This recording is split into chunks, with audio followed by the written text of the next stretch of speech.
जय गुरुदेव, जय हो बाबा नीप करौली महाराज की जय। साथियों नमस्कार, स्वागत है आप सभी का आपके अपने YouTube चैनल पर। आशा करते हैं आप सभी लोग अपने परिवारजनों के साथ में स्वस्थ होंगे। तो दोस्तों, आज हम बात करेंगे एक यात्रा पर कुछ महिलाएं जा रही थी बाबा जी के चमत्कार। और बाबा जी अगर आपको कभी स्वप्न में देखें तो आप उस बात को मानकर कि बाबा जी मुझे स्वप्न में दिखे हैं और बाबा जी आपको क्या कहते हैं उसे ध्यान से सुनिएगा अवश्य। और जैसा बाबा जी ने महाराज ने आपको स्वप्न में कहा उस पर विशेष ध्यान देते हुए उस कार्य को आगे करते रहिएगा। तो आपका जो दिन है, आपका जो जीवन है, वह उन्नति की ओर बढ़ता जाएगा।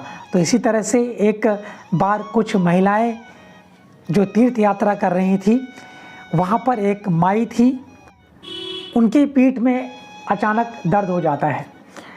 यात्रा करते करते वह आगे बढ़ती रहती हैं, पीठ में दर्द होता है फिर भी आगे बढ़ती रहती हैं, क्योंकि यात्रा अगर बंद करती हैं, रुकती हैं तो जो और माइयाँ उनके साथ में हैं वो आगे निकल जाएंगी, पर वो धीरे धीरे चलती रहती हैं।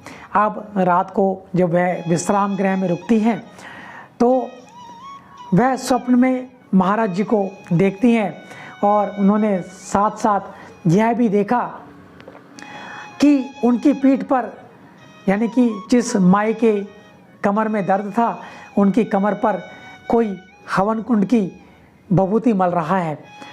अब जब सुबह वह माई जगी, उनकी कमर में दर्द तो था ही, वह समझ नहीं पाई क्या करें क्या ना करें। जब वह दर्द से करा रही थी तो पास ही खड़ी एक और माई ने कहा, मेरे पास महाराज जी के द्वारा दी हुई थोड़ी सी विभूति है, अगर तुम कहो तो तुम्हारी पीठ पर लगा देती हूँ, हो सकता है तुम्हें आराम मिल जाए। और महाराज की दी हुई विभूति है तो आराम मिल क्या जाए, आपको आराम मिल ही जाएगा।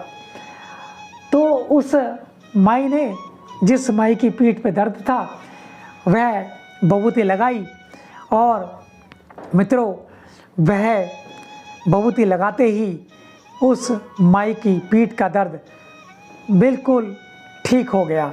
उस महिला ने, यानी कि माई ने ये भी देखा कि कोई उनकी पीठ पर विभूति मल रहा है, और चूँकि वो महाराज जी की भक्त थी, चूँकि अगले दिन महाराज जी के द्वारा ही दी गई विभूति एक दूसरी माई को, उस माई को लगाई गई और आराम मिल गया। तो यह महाराज जी की जो लीलाएं हैं, अपरंपार लीलाएं हैं, बहुत ही चमत्कारिक लीलाएं हैं। इनकी जितनी बातें कर ली जाएं वह कम है। तो आशा करते हैं आपको आज का ये प्रसंग पसंद आया होगा। लाइक, कमेंट, शेयर करते रहें ताकि ज़्यादा से ज़्यादा भक्तगण महाराज जी की लीलाओं का आनंद ले सकें। और आपका जो सहयोग मिल रहा है उसके लिए बहुत बहुत धन्यवाद। और जो भी कुछ संभव हो पा रहा है हमारे द्वारा, हम आपके समक्ष जो भी महाराज जी की लीलाओं का प्रसंग लेकर आते हैं वो सिर्फ और सिर्फ महाराज जी की कृपा से ही संभव हो पा रहा है। तो आज के लिए इतना ही।